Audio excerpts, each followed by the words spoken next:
are. We're raised in the same household. So like I was the one who like it stuck when my dad would say things like the best result with your taxes is to get a modest refund in April. And a modest refund I knew was $500 or less. And so like I'm a 9-year-old who, who has this rattling around in my brain. So, my dad didn't necessarily, so my dad was very good at the kind of investment side of money. And he was not so like budgeting was not necessarily his strong suit. So he did not necessarily pass on specific ideas and things like that to me. But my husband and I have started, we've got an 8-year-old and a 5-year-old, two boys. And so they each get an allowance. It's equal to their age. So the 8-year-old gets $8 and the 5-year-old gets $5.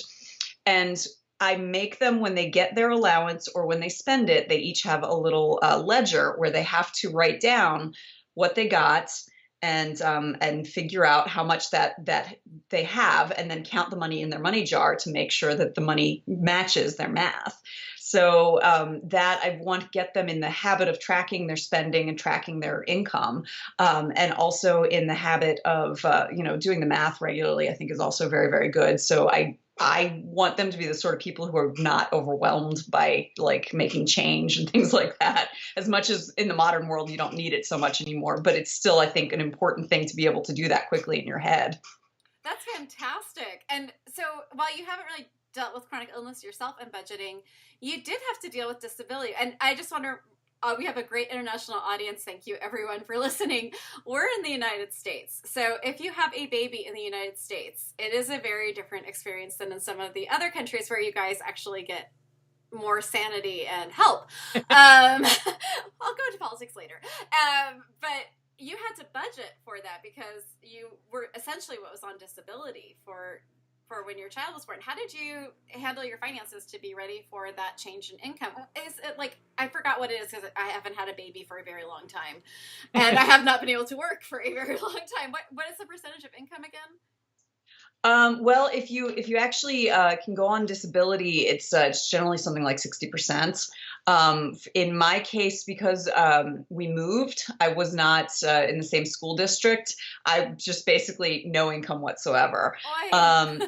So we didn't know that we were going to move when we had a baby. Ari, our oldest, is 8. He was born in 2010. My husband and I got married in 2008. And so as of when we got married, I had us, we decided it together, but I am very much the money money guru in the marriage as well. So I decided we decided to live on his income and then have mine go to our debts. He bought the house that we lived in when we first were married in 2005, when they were just throwing bags of money at anyone with a pulse. And so I remember that year. Yeah. And so it was one of those situations where he was able to put something like $4,000 down, and then the rest of the down payment was a home equity line of credit. If we'd been married when he bought the house, I would have been extremely uncomfortable with that and argued against it. So I did not like having, it was about $33,000 sitting over our heads. So I was like, let's get this paid off. And so that's what we did. We lived on his income and we used mine to pay that off and to go towards my student loans. Excuse me. So that was, by doing that, we got that paid off in about 1.5 to 2 years, right about when we were ready to move. We had a couple of months where it was completely gone. And because we had gotten used to living on one income, we were in a place where I could take that year off. And the original plan was I was just going to take it off and just not have any income at all. And then added to that, the new job that he got a raise. So that also helped a little bit. But it was this kind of planning ahead that has always been, like, as I said, I've always been a money nerd. That's always been the sort of thing, like, I want to be nimble on my feet financially. And so that's like, I want to reduce whatever obligations I have so that in the future, if there's, if something happens, like, we have a baby or we move or I lose my job or whatever, we don't have these obligations that are going to make things difficult. That is wonderful advice for everyone.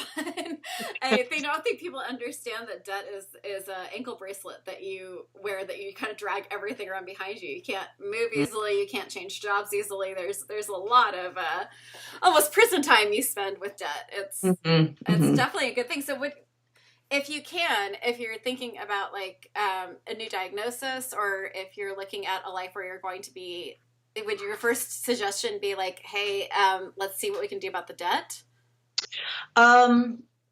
Yes, I think that would be. So it's one of those, like, it kind of depends on where in the diagnosis journey you are. For some people, so as I mentioned before we started, I have an aunt who has cerebral palsy. And so, she has known her entire life that she has to figure things out.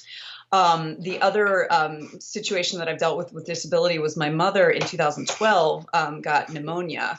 And it was bad enough that she was put into a medically induced coma. So she's doing a lot better now. She's able to work and all of that. But she hosted my sister's baby shower on, I think, Sunday to Thursday. She was in the hospital and in a coma. So it was like that. And that's the sort of thing where, like, there's no way to plan ahead for that kind of disability situation.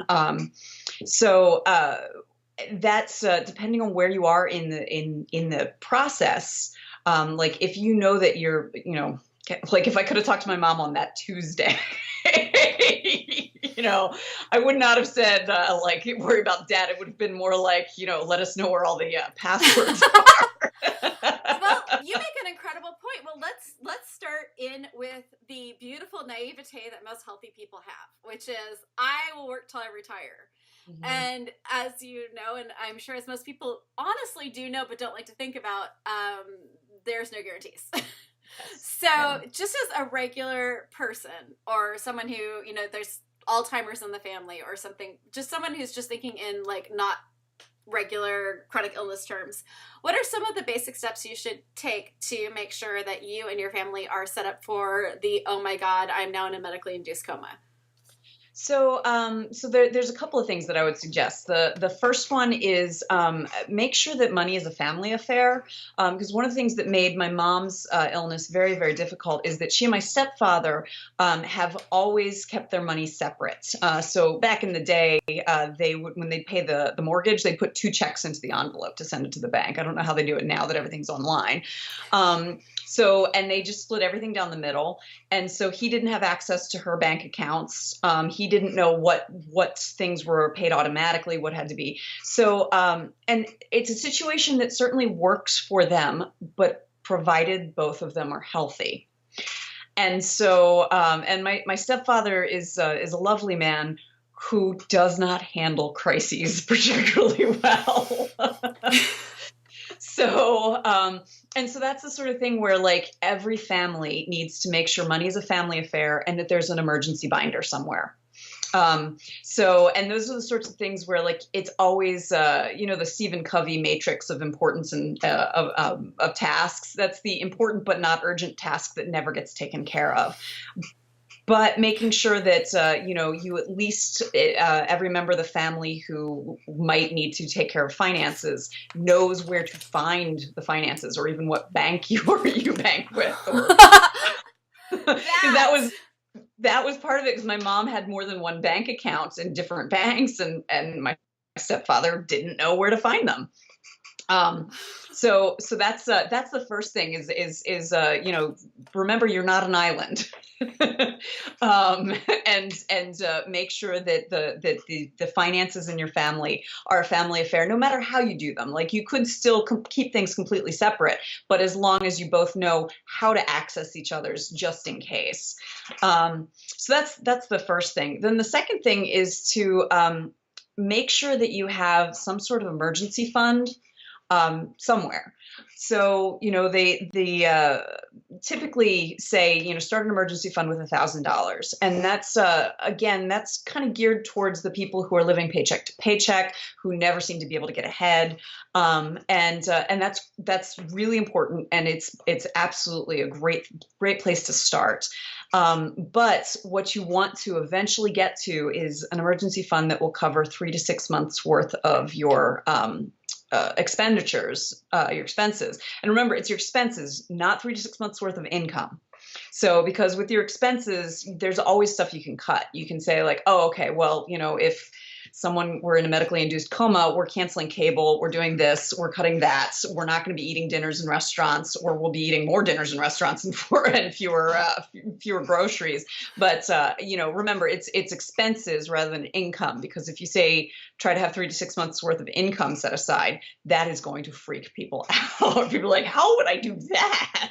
And even just like for a lot of us, especially who are chronically ill and are on disability, the idea of being able to save any money is almost an impossibility. What do you think about apps like Acorn, where it takes like what you normally spend and rounds up to a change of, like, I was shocked. I got Acorn a while ago, and I'm not being funded by Acorn at all, but I really do love the app. But it takes whatever I spend, and then it takes the amount to $1 and puts it away in a money market. And I was shocked at how quick I got to $1,000. Like, that says way too much about my spending habits and my Amazon addiction, but it's funny because I thought I didn't have any money to spare, but I didn't notice the money gone. So do you recommend things like Acorn or things like that? Absolutely. I can hear everyone right now going, that's nice for you guys. There's no way I could save any money. And I'm trying to think like ways that people could still, even if they are almost to the bone. Yes, absolutely. So I'm a big proponent of doing whatever financially fits your psychology. So, because one of the problems with the personal finance world is we have this tendency to be like, there's one way to do things, and if you're doing it any other way, you're wrong. So, like, if you don't have an Excel spreadsheet and you're not, buying generic toilet paper and saving and how dare you go to Starbucks and your avocado toast? Yeah. Yes. Yeah. There is this sense of shaming, and that's something I very much want to push back against, because there is no wrong way, as long as you are reaching your goals. So one of the things I love about the modern world is this fintech, these apps like Acorns, and there's Digit, and there's several of them that allow you to productively ignore your money. That's the way that I describe it. So like. That needs to be a tagline for them. You just are a great copy editor. Well, and that's because that's really what it is. There's so many people who would rather ignore their money, and it's completely understandable. And it used to be, before they had these apps, there was no way to productively ignore your money. There were other workarounds, but there was no way that ignoring it was going to end up with $1,000 in a money market account. And so that's why I'm really grateful to these apps. There are other things, like there are some folks who are perfectly capable of making good decisions with their money. They just don't want to track it. And so there's things like Mint and stuff like that does the tracking for you, and gives you the information, and from there you can decide what you want to do with it. And that's actually also very, very helpful. So there are ways to find a little bit more money in even a disability budget, a fixed income budget. It's a lot more difficult, just as so many other aspects of living are more difficult when you are have experienced a disability and that sort of thing. But it is possible. The thing is, going into it saying there is something I can do and I will do all I can, rather than like, well, what can I do? And so that's really what it's all about, is that attitude of like, I can be in control of my money. My money does not have to control my life. Wow, that's pretty good right there. So if you could have gone back to right before your mom got sick, and obviously a whole bunch of other things, but just on the financial side of it, getting that binder, is there any other major advice you wish that you had been able to change things to make everything easier for her and for for your family. I'm gathering she lost her business after she. Yes, yeah. My mom owned an art gallery for nearly 40 years. From the time she was 22 Wow. until so my mom, she is like a jumper. She's just like, all right, I'm going to do that. And so that's what happened with the art gallery. She was 22 years old. She and my father had been married about a year. He and my grandmother, his mother, owned a donut shop, and she was working at the donut shop with him. And she was reading the want ads because she didn't want to be working at the donut shop her whole life, and saw that someone was selling an art gallery for exactly the amount of money she had just happened to inherit from a distant relative. And so she had minored in art history. So she said, I can do that. And she did for 40 years. I think I like your mom. Yeah. She's a pretty incredible lady. So now with the things that I wish we could have done differently, she is also very, very private. And so part of the reason why she got sick was because she was stressed about the business. This was in 2012. She had been through many financial downturns and survived them just fine, but this one was sticking. The 2008 downturn was sticking in a way that hadn't before, and because of kind of her privacy, she didn't necessarily confide in my stepfather or my sister or me about what was going on with the gallery, and so we would have been able to help her make decisions prior to getting sick, and it would have been easier making decisions while she was sick. Although in a lot of ways, she said that it's in some ways a blessing that we ended up closing the business while she was asleep, because then she didn't have to make the decision herself. Which I totally get. It closed this chapter on her life, and it was we tried to keep it going for as long as we could, but it was clear we had no choice but to close the business, and it was emotional for all of us. That was who my mom was, but then she also got to focus on getting well rather than like, oh my goodness, how's the business doing? Like her manager, like, is my manager able to do this? Is this happening? So she was focusing on getting well rather than on trying to keep the business going once she came out of her coma. So what could someone do to make sure that no matter what, they can have that experience where they can just get well? Is there any insurance that you would recommend? Like, I know that there's like the long-term care insurance. I don't know how good that is. By the way, so no one sues us. Let me be really clear. This is just, we're talking, and please don't sue us. We don't have money. And this is really something to also just know about and bring to your financial advisor. Yes, that's my legal disclaimer for the day. But is there anything, it's like I had to shut my business down very quickly, and we had all of our plans in place for how we could shut the business down without debt, and we could pay off all of our debts, and then I got sick fast. So we were not able to, I've always had the disorder I've had, but it did a huge downturn so quickly that we couldn't shut it down properly. And that's where I really felt for your mom, because making that choice was one of the hardest things we've had to do. I wish I'd had an advisor for this. What is some of your advice for someone who's like getting ready to shut things down, either their business or their career? Is there if they have the absolute gift of foresight, what could they put in place as far as insurance or savings or other things? So, as much as is possible, I am a big believer, and partially because of what happened with my mom, in disability insurance. And I'm also like, I believe in long-term care insurance in the right situations. The problem is it is so limiting who can apply for these and who can get them. My mother, part of the reason why I believe in insurance is my mother is someone who also always believed in insurance. She always carried like the best insurance that she could afford. And so she looked into disability insurance over and over again over the years, but she has lupus. And so she was uninsurable with disability insurance. And insurance companies know the statistics. 1 out of every 4 20-year-old will experience a long or short-term disability before they retire. So, I mean, if a quarter of people are going to experience disability, they're going to make it tough to afford disability insurance. So if it's possible, Yes, go for that, but know that it's often going to be out of reach financially. Same thing with long-term care insurance; it's often out of reach financially. So, in that reality, the best thing to do is to know ahead of time what your options are. So, like, go for there's Plan A. Everything goes exactly according to plan. I know that I'm not going to be able to keep my business, but I've got about 6 months, and I can shut it down this way, that way, the other way, and I'll shut it down without debt. Everything will be fine. I'll pay off all my creditors. That's Plan A. Then Plan B. Okay, so Plan B, let's say if it's 3 months rather than 6, what are my options there? And plan out for it.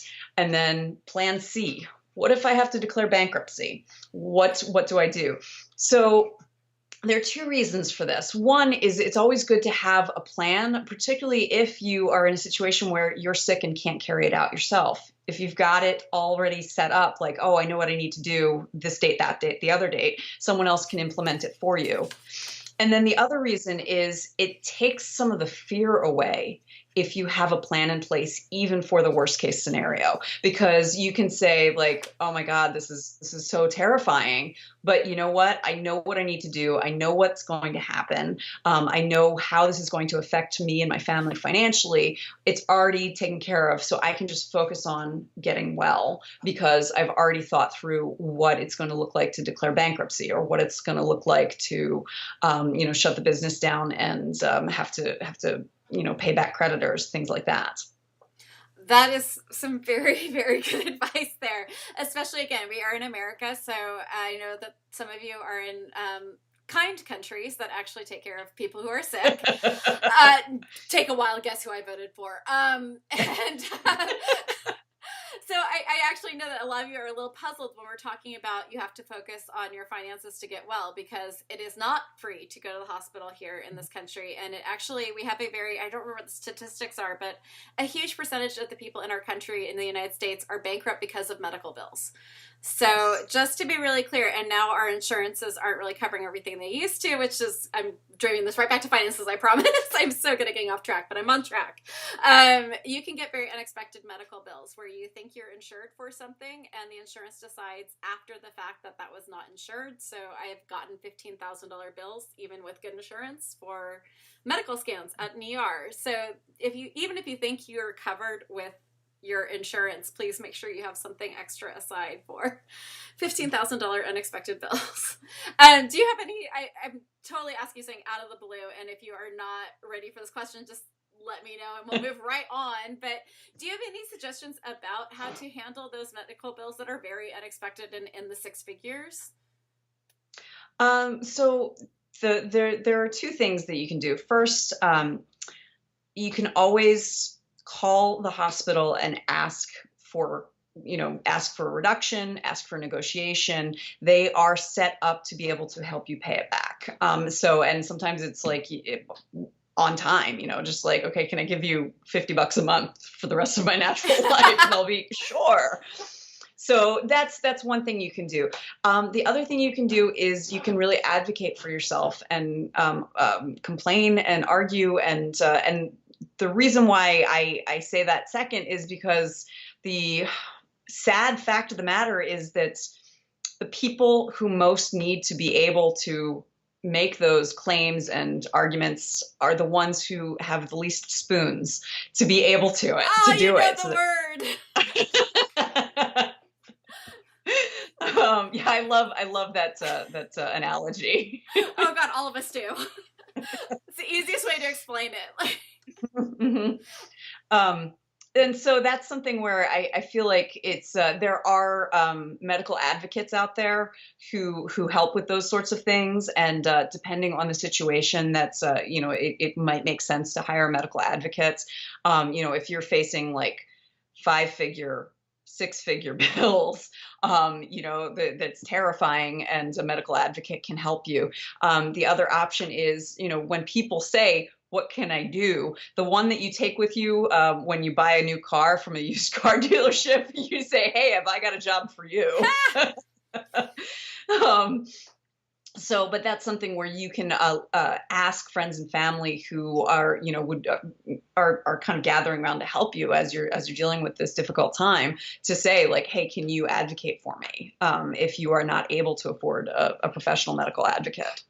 I highly recommend that one. My mom does that for me, and I would not survive without her. But that bill, I actually got down by calling and saying, "There's no way I can afford this," and they brought it down to $300. So Oh, just wow. an anecdotal evidence. Sometimes just calling and being like, "There is no way that would ever happen." I came to the hospital in good faith because I thought I was dying. And just because it ended up being something different, I, as a layperson, could never have diagnosed myself. Sometimes that actually does work, and you can get huge reductions Mhm. from that. So just like anecdotal evidence, give it a try. You have nothing to lose.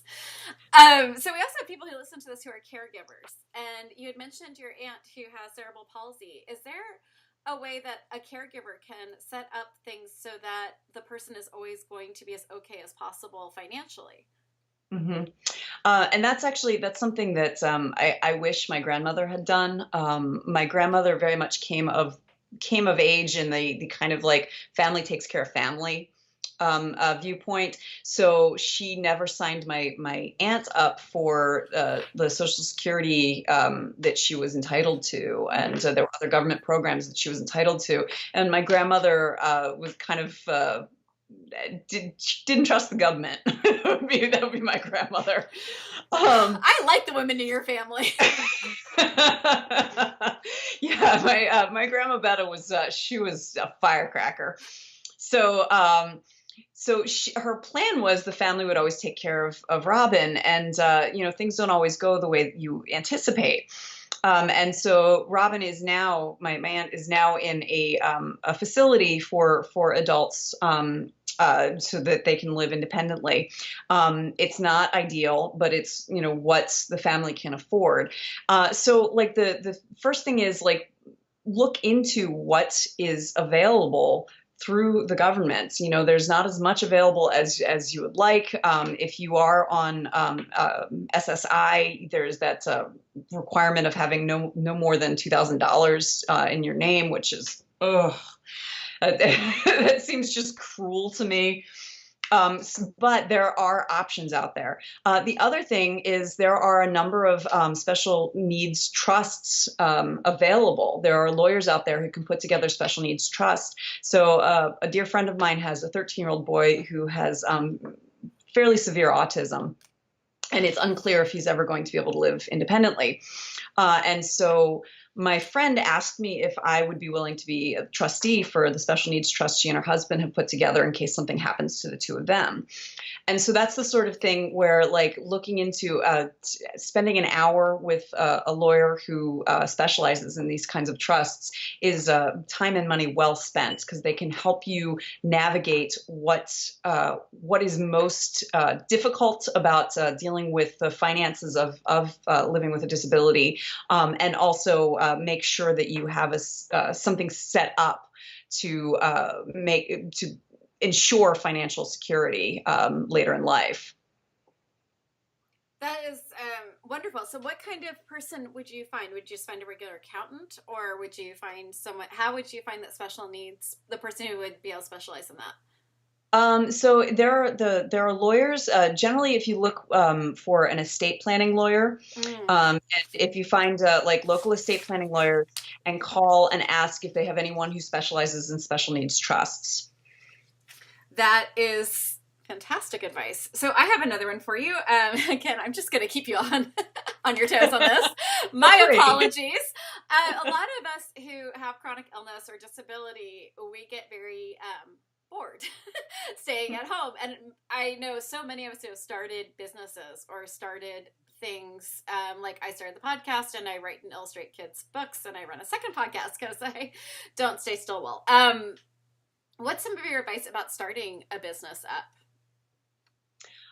So the thing about starting a business is anything that you can do with no overhead, no fees to start. I mean, other than, Podcasts. yeah, podcasting and writing and illustrating. Those are great. You probably already have the art supplies. You already have the have the computer. iPad. That's yeah, yeah, exactly. So, and that's a really great way to kind of like allow something that could be a hobby become an income generator for you. It's when you have to put any money down that you really need to be careful with new businesses. And there's so much with the internet. There's so much that you can do without actually having to spend any money, other than incidentals here and there. So that's the first thing is don't. But it's very easy to go gung ho and be like, I'm going to buy an entire podcasting studio or, whatever it is. Don't do that. Do not do that, people. If you like this podcast and you're fine with it, I will tell you right now, it's done on my 8-year-old iMac and GarageBand. So there's not even a microphone in front of me. These were given to me in mic. Don't buy a big podcast studio. Yeah, so that's the sort of thing where like just you don't need to spend money to start a business. And then the second thing is what I did when I first started freelancing, and I am so glad I got into the habit of it, was every single check that I got, every time I got paid, even if it was as little as $25 or $50, I made sure I put 35% of it in savings to pay my quarterly taxes. So please do that, everyone. I ran a business for 10 years and I didn't get this advice on time, and we ended up with a $30,000 tax bill we could not pay. So please do this. Yeah. So getting in the habit, and again, if it's a business, if whether you're first starting, like when I was first freelancing, I thought I was just doing it to bring a little bit of money in that one year, and I probably made like $12,000 or $13,000 that year. I mean, it was not much money, and I did not end up owing taxes because what my husband's withholding was at his corporate job covered what would have been my taxes. But because I got in the habit of it, for one thing, at the end of that year, I had that amount of money that I could reinvest back in the business, which is what I have continued to do since then. So I've got, if there's any tax money that you don't need to spend, you can, okay, I've got a little bit of money. I can buy like a nice microphone or, whatever it is. And then also you've got to remember you are not necessarily going to be at that level always. So if you do keep going with the business, if you're already in the habit of setting aside 35% of everything you make, then you are going to be in a much better place when you start making more money and actually do owe the quarterly taxes, and you don't want the tax man to send Spike the the enforcer to your house. If Spike is a German Shepherd, go ahead and send Spike. We love dogs. So I don't make money, just in case the IRS is listening right now. But one thing to always keep in mind if you're on disability is to make sure you've read through your disability packet, because if you make too much money, it deeply affects your disability, and they do not take that kindly. Again, anyone listening, I don't actually make money on any of this. This is to keep me busy. So, but definitely make sure you've looked at your disability packet, because they will do a whole bunch of stuff to you if you make money more than what they say you can. It gets crazy. Mm-hmm. So I was going to ask you about something that I see pushed a lot, and I'm not sure if it's a good idea, is the using home equity to get through bad disabling times. Is that something that's recommended against for? Again, please don't sue us. This is something to discuss with lawyers and financial advisors. I'm just curious. So that's one of those, like, if you've got a list of options, that should be close to the bottom. Excellent. So that is something where if you have any reason to believe that the disabling event is temporary. So I'll give you an example. Right now, my husband has pneumonia. He has walking pneumonia, and he's okay. This is the sickest I've ever seen him. He's the person who I usually have to wrestle him to the ground and call in for him when he's sick, because he does not like missing work. And so we're coming up on 2 weeks he's been out. So we're not concerned about it, but we've had to talk to his boss about how he will code the time away from work, and if he could maybe work from home and just say, like, I'm just not trying not to get everybody sick, but he does also need to focus on getting well. So this theoretically could become a short-term disability. And so, if we were in a dire financial straits and just needed to be able to get through this, a home equity loan might not be a a bad idea because we anticipate that he'll be back on his feet soon and we'll be able to get back to work and we'd be able to pay off that loan. However, you never know what's going to happen. So that's why taking out that line of credit is low on the list of things that you want to do to be able to deal with it. It's a possibility. Just go into it with your eyes wide open and know all the caveats. And again, our international audience, we are in the United States, which means we don't necessarily get sick days. So I know in many of your countries, if you are sick, you are paid to stay home and not get everyone else sick. Here, you actually are penalized for trying to protect your fellow workers. Just a nice little reminder for everyone who's like, why are they talking about this? Of course you stay home if you have pneumonia. Not in the United States. Yes. So I was going to ask you something and I just lost my brain. Wow. Sorry, my medication's kicking in way faster than I thought it would, and I'm trying to catch up with it. So for HSAs, which are what we have in the United States, which is health savings accounts, which, by the way, something I didn't know, if you are on Medicare, you don't get to use it. Really big shock. Is there anything else you want to say about HSAs? Because they can be super helpful if you're not on Medicare. I am of two minds about HSAs. I think they're great if you're healthy. So's insurance. Yeah. Because the problem with an HSA is you have to have a high deductible health insurance plan to be able to have an HSA. And high deductible is high deductible. I think the minimum is like $5,500 a year. And you're still also paying premiums. So you've got the premiums you're paying every month, the high deductible. So, for instance, earlier this year, my right eye went wonky, like it was just blurred. Turned out I had optic neuritis, but that's something that they can only diagnose through process of elimination. So my little eye adventure cost over $4,000. So we would have had to pay all of that out of pocket. That's the problem with the HSA. So you're already spending money for the premiums, the high deductible in case you actually do need medical care, and then on top of that, you need to find the money to put into the health savings account. Now the money goes in tax-free, or pre-tax, so that's good, and it comes out without being taxed if you use it for an actual medical need. The problem is, like, this only works if you're healthy, and then, like, for many years before you need to access the HSA. When people talk about doing HSAs in preparation for retirement, because I do write about retirement quite a bit, and I actually think that a Roth IRA makes more sense rather than an HSA. So for listeners, a Roth IRA is an independent retirement account. And the Roth IRA is the kind that you fund with money you have already paid taxes on. So, but what that means is you can take the money out tax-free. Now, there are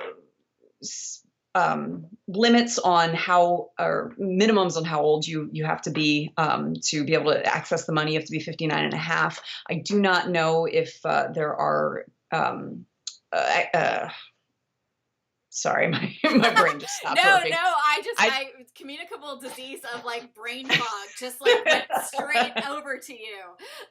Yeah. So there, I don't know if there are exceptions for disability in terms of accessing your Roth IRA. I believe that there are. There are generally exceptions for those sorts of tax advantaged accounts.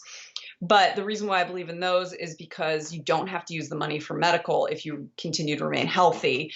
You can use the money for medical, and you're still pulling it out tax-free because you've already paid taxes on it. So now for someone who is living on a disability budgets, finding money to put into a Roth IRA or an HSA in the first place sounds hilarious. But, places where you can put money aside is always helpful, like thinking that through. And then something that it wasn't until I started writing about money that I thought of this, but figuring out how to diversify your taxes. An accountant mentioned that, which means like make sure you're not paying all your taxes all at once. Mm. So, and so he was talking specifically in terms of. Sorry, you have a guest over there. I see the little kitty. Yeah. This is the dude. I love a good reference. So when my kids are old enough to figure out the reference, they are going to be so confused. I think the kids are always just going to be confused and they get old enough to figure us all out. So that brings me to another question. A lot of us with chronic illness and disability have children. What can we do about like saving for college, or is it just the same sort of idea of what other people would do, or is there anything special for people with disability to save up for kids? So the thing that I want people to remember is, and I'm very much guilty of this, where like it is very important to me for my kids to be able to go to whatever college they want to go to and can get into. I don't want money to be the limiting factor. Sorry, again, international audience, college not free. College Yes. up to over $100,000 depending on where someone goes, and to get a bachelor's degree at a state school currently in California. I think they were telling us it was going to be about 40,000 something rather. So this is not a small amount. I know you guys in England are really pissed off because you're paying 10,000 a year, I believe. We're not even close over here. That's almost junior college. So just wanted to make that clear for everyone. It's like, why are they worried about this? Is why. Okay, sorry.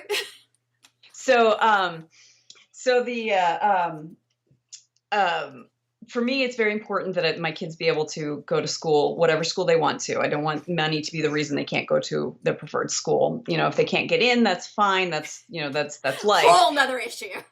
Yeah. But, you know, if they got into their dream school and their father and I just can't afford it, that would break my heart. The thing is, though, even with that viewpoint, I have to remember, what are my kids going to thank me for in 40 years?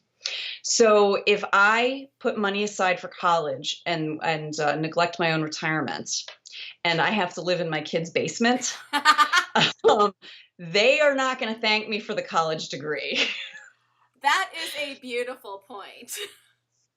So you got to take the long view and recognize that as much as you want to be able to give your kids this gift of an education, and I totally get that, the more important gift that you want to give them is your own financial security, so that you are not in a position where they then have to choose between taking care of you and being able to send their kids to college or being able to retire themselves. So, you know, being financially secure personally should be your very first item on the to-do list.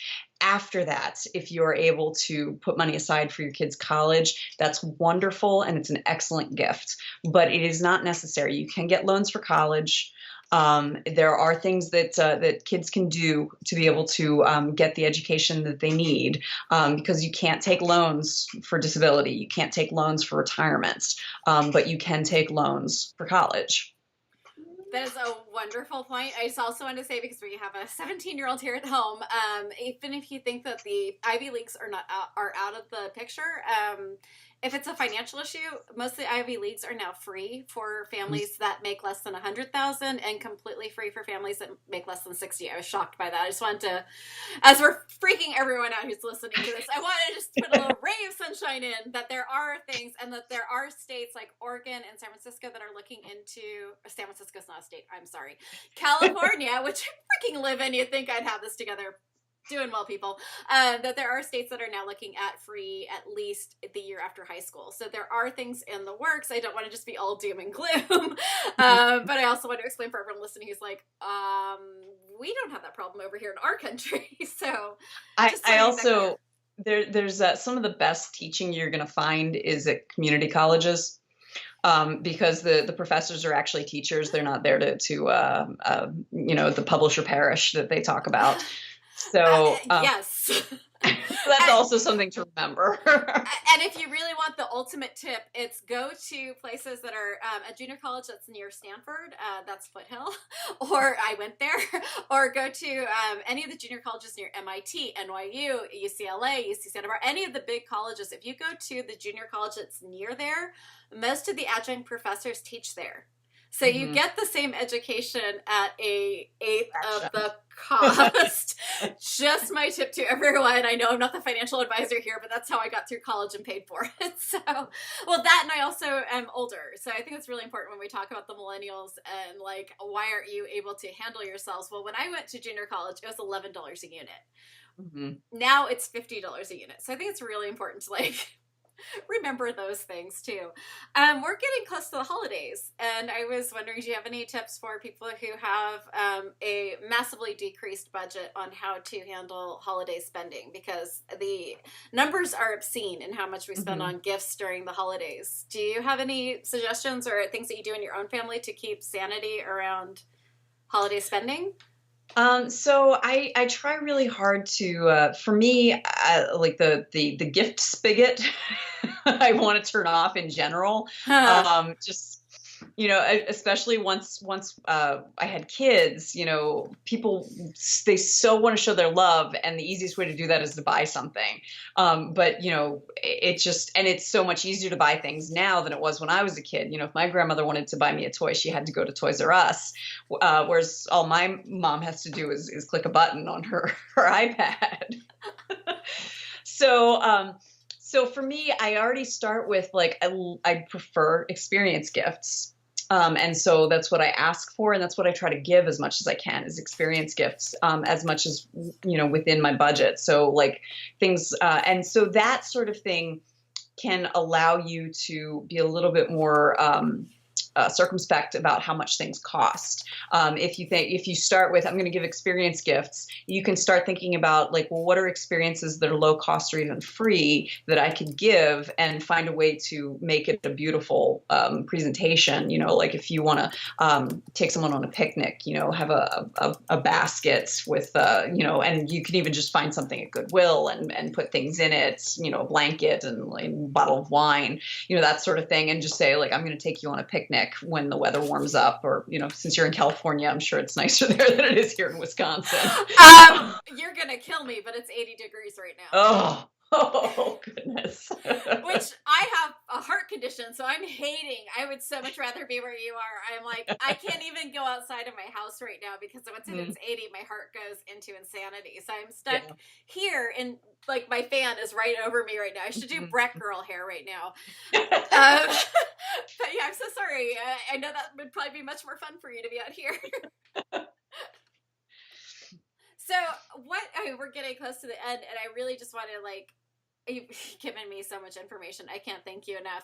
What is like the number one thing that you're like, if I could just scream it from the rooftops, put it on a billboard, any person, I wish you would do this for your finances?